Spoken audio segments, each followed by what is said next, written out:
नमस्कार दोस्तों, स्वागत है आप सभी का डिफेंस स्कोप पर, जहां हम बात करते हैं भारत के मिलिट्री अचीवमेंट्स, डिफेंस अपडेट्स और स्ट्रेटेजिक पार्टनरशिप के बारे में।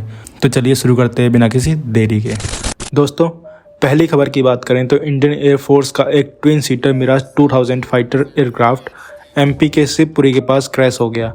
ये घटना एक रूटीन ट्रेनिंग सॉर्टी के दौरान हुई, जिसमें दोनों पायलट्स सुरक्षित इजेक्ट कर गए। इंडियन एयरफोर्स ने कंफर्म किया है कि क्रैश एक सिस्टम माल फंक्शन की वजह से हुआ और इसकी जांच के लिए कोर्ट ऑफ इंक्वायरी भी ऑर्डर कर दी गई है। मिराज 2000 एक French multi role fighter jet है जो डसॉल्ट एविएशन द्वारा बनाया गया है। ये एक सुपरसोनिक एयरक्राफ्ट है जो एजिलिटी और मनोवरेबिलिटी के लिए जाना जाता है। डेल्टा विंग डिजाइन के साथ इसका लेआउट पुराने मिराज 3 से मिलता जुलता है, लेकिन इसमें एडवांस एवियोनिक्स शामिल किए गए हैं। इस एयरक्राफ्ट की खासियत इसका हाई स्पीड परफॉर्मेंस और वर्सेटिलिटी है, जो इसे एक वैल्यूएबल एसेट बनाता है। लेकिन इन सब के बावजूद ऐसी घटनाएं हमें आए दिन देखने को मिलती रहती हैं। पता नहीं ऐसा फेलियर क्यों बार बार देखने को मिल रहा है। अगर पास्ट रिकॉर्ड देखें तो मिराज 2000 के क्रैश होने के कई केसेस सामने आए हैं। 2019 में बेंगलोर के एचएएल एयरपोर्ट पर एक मिराज 2000 क्रैश हुआ था, जिसमें दोनों टेस्ट पायलट्स की मौत हो गई थी। 2023 में एक और इंसिडेंट देखा गया जब एमपी के मोरेना डिस्ट्रिक्ट में मिराज 2000 और SU-30 एक एक्सीडेंट का शिकार हो गए। इसी तरह 2018 और 2012 में भी मिराज 2000 के क्रैशेस रिकॉर्ड किए गए हैं और अब फिर से एक बार ऐसी घटना निकल के आ गई है। तो आप क्या कहेंगे इस खबर के बारे में कमेंट सेक्शन में जरूर बताइए। अगली खबर की बात करें तो इंडियन एयरफोर्स अपनी इलेक्ट्रॉनिक वॉरफेयर कैपेबिलिटीज को और मजबूत बनाने के लिए धाराशक्ति इलेक्ट्रॉनिक वॉरफेयर सिस्टम को फॉरवर्ड डिप्लॉय करने वाली है। ये सिस्टम पाकिस्तान और चाइना के बॉर्डर एरियाज में डिप्लॉय किया जाएगा। ये भारत का सबसे advanced ground based electronic warfare और जैमिंग सिस्टम है, जो इजरायली स्कॉर्पियस जी सिस्टम से भी बेहतर परफॉर्म कर रहा है। धाराशक्ति का काम एनिमी के airborne early warning and control system, fighter aircraft radars, synthetic aperture radar और इनक्रिप्टेड कम्युनिकेशन सिस्टम्स को डिसरप्ट करना है। इस सिस्टम के आने से भारत की एयर डिफेंस कैपेबिलिटीज काफी ज्यादा बढ़ जाएंगी, जो एक मॉडर्न कॉम्बैट सिनारियोज के लिए बहुत जरूरी है। इलेक्ट्रॉनिक वॉरफेयर आज के जमाने की एक क्रिटिकल मिलिट्री स्ट्रेटजी है, जिसमें इलेक्ट्रोमैग्नेटिक स्पेक्ट्रम का इस्तेमाल करके एनिमी की कम्युनिकेशन और रडार कैपेबिलिटीज को सप्रेस किया जाता है।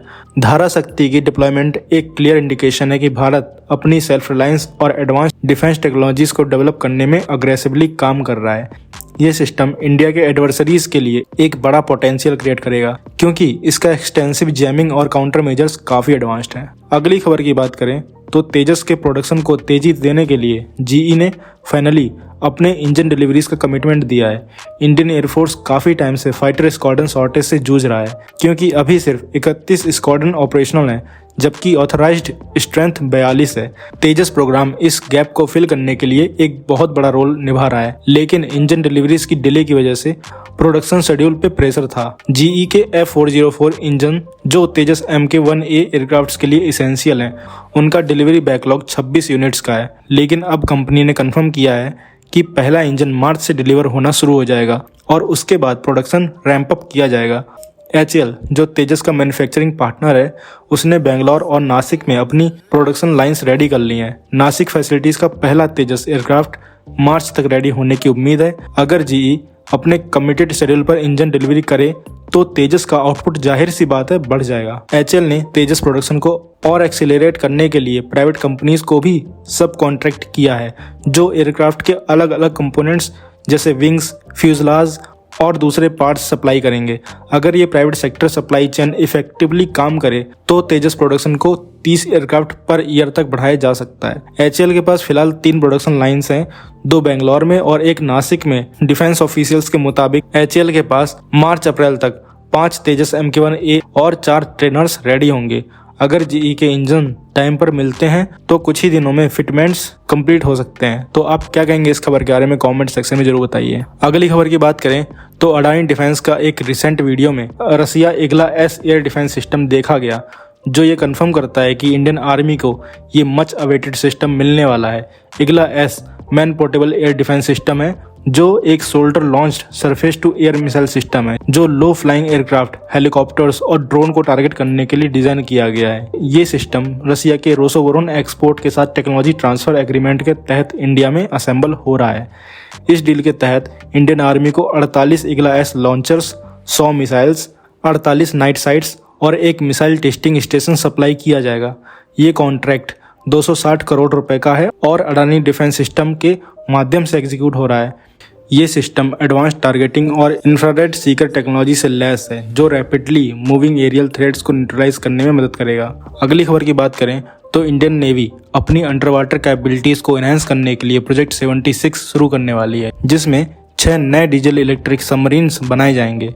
ये सबमरीन्स AIP सिस्टम से लैस होंगी, जो उनकी अंडर वाटर इंड्योरेंस को सिग्निफिकेंटली बढ़ाता है। रिपोर्ट्स के मुताबिक इन सबमरीन्स का डिस्प्लेसमेंट 3 से 4000 टन के बीच हो सकता है, जो पहले के मॉडल से काफी बड़ा है। फाइनल डिजाइन स्पेक्स 2028 तक कंप्लीट होने की उम्मीद है। ये न्यूक्लियर पावर अटैक सबमरीन्स के प्रोजेक्ट 77 के एक्सपीरियंस से सीख कर डिजाइन की जाएंगी, जिसमें पंप जेट प्रपल्जन सिस्टम जैसे स्टील्थ और एफिशिएंसी इनहेंसिंग फीचर्स होंगे। बिगर डिस्प्लेसमेंट और एडवांस प्रपल्जन के साथ ये सबमरीन्स इंडियन नेवी के स्ट्रेटेजिक प्रेजेंस को बढ़ाने और इंडियन ओशियन रीजन में पावर प्रोजेक्शन को मजबूती देने के लिए एक गेम चेंजर साबित होंगी। तो आप क्या कहेंगे इस खबर के बारे में कमेंट सेक्शन में जरूर बताइए। तो दोस्तों, ये थी आज की डिटेल्ड अपडेट्स हमारे भारत के डिफेंस और इंटरनेशनल स्ट्रेटजीज के बारे में। अगर आपको ये वीडियो इन्फॉर्मेटिव लगा हो तो लाइक करें, शेयर करें और चैनल को सब्सक्राइब करना ना भूलें। आपका सपोर्ट हमें और बेहतर कंटेंट बनाने के लिए मोटिवेट करता है।